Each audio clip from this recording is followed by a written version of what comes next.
आहे ABN media network. आपण पाहत आहात युवा मराठा न्यूज. सत्याच्या वाटेवरील एक पाऊल तुमच्यासाठी. नमस्कार, मी दीपाली पवार. युवा मराठा न्यूजच्या बातमीपत्रात आपले स्वागत आहे. चला तर मग बघूया दिवसभरातील ताज्या बातम्या व ठळक घडामोडी. युवा मराठा महासंघाच्या आंदोलनाला अभूतपूर्व यश. सटाणा तालुक्यातल्या मांगीतुंगी भिलवाड गावातील आदिवासी बांधवांच्या विविध मागण्यांसाठी काल दिनांक 10 जून रोजी ताराबाद वन विभाग कार्यालयासमोर महासंघाचे संस्थापक अध्यक्ष राजेंद्र पाटील राऊत यांच्या नेतृत्वात आमरण उपोषण आंदोलनाला सुरुवात करण्यात आली. या उपोषणात सगळ्या मागण्या लेखी स्वरूपात वन परिमंडल अधिकारी तुषार देसाई व मोरे यांनी मान्य केल्याने हे आंदोलन यशस्वी झाले. या आंदोलनात राजेंद्र पाटील राऊत, वामन शिंदे, श्यामा माळी, एकनाथ पवार यांच्यासह सुमारे 200 ते 250 महिला पुरुष सहभागी झाले होते. युवा मराठा न्यूजसाठी अंशुराज पाटील सोबत प्रवीण शिवसागर, ब्युरो टीम, ताराबाद.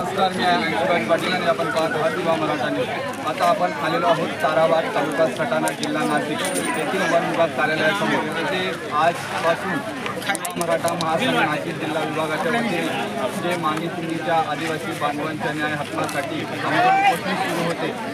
आता सायंकाळच्या वेळी फॉरेस्ट ऑफिस कार्यालयाचे काही अधिकारी यांच्या प्रयत्नांनी या आमरण उपोषणाला यश आलं आहे. आपण मांगीतुंगी भिलवाड येथील नागरिक श्यामा माळी यांच्याशी या संदर्भात त्यांची प्रतिक्रिया जाणून घेणार आहोत. हॅलो, मी पहिल्यांदा परिक्षेत्र वन विभाग अधिकारी ताराबाद यांचं स्वागत करतो. आज पहिलाच दिवस आहे उपोषणाचा आणि त्या उपोषणात आम्हाला यश मिळालेले आहे. भाऊसाहेब देसाई भाऊसाहेब आहे, मोरे भाऊसाहेब आहे, राहुल दादा आहे आणि वन विभागाचे सगळं स्टॉफ आहे. आम्हाला पहिल्याच दिवशी आम्हाला यश भेटलं म्हणून आम्ही धन्यवाद मानतो. आणि ज्या बऱ्याच दिवसापासून आम्ही लढा घेतो आहे युवा मराठा न्यूज आणि आमचे सध्याचं कार्य आणि त्यांच्याबरोबर जे सहकार्य आहे त्यांचे सहकार्याचं आम्ही स्वागत करतो.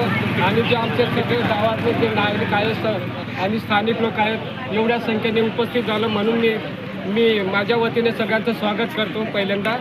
आणि सगळं यशस्वी कार्यक्रम होते. याच्या पुढे पण त्यांनी वन विभागाने आणि सगळे संपादक आणि प्रतिनिधी नामपूर वामनदादा यांचं पण स्वागत करतो. त्यांनी पण फार मोठा लढा दिला. यशवंत पवार यांनी पण आम्हाला सहकार्य केलं आणि येणारे सगळे काँग्रेस कमिटीचे अध्यक्ष होते तालुका सटाणा, त्यांनी पण आम्हाला सहकारी भेट दिली सकाळी, म्हणून त्यांचं पण धन्यवाद करतो सर मी. आणि याच्या पुढं जो आम्हाला न्याय भेटला रे तो न्याय आम्हाला कमीत कमी सॉल्व झाला आहे. आम्ही सगळे नागरिक आणि सगळे स्थानिक लोक खुश आहे आज, म्हणून सगळ्यांच्या वतीने सगळ्यांचा टाळ्या वाजून आम्ही सगळ्यांचं स्वागत करतो. आणि याच्या पुढं खूपच मोठ्या संख्येने राहा, सगळं एक मिळून राहा अशी माझी नम्र विनंती आहे. न्यूजसाठी अंशुराज पाटील सोबत cameraman Pravin Kshirsagar, bureau team, Tarabad.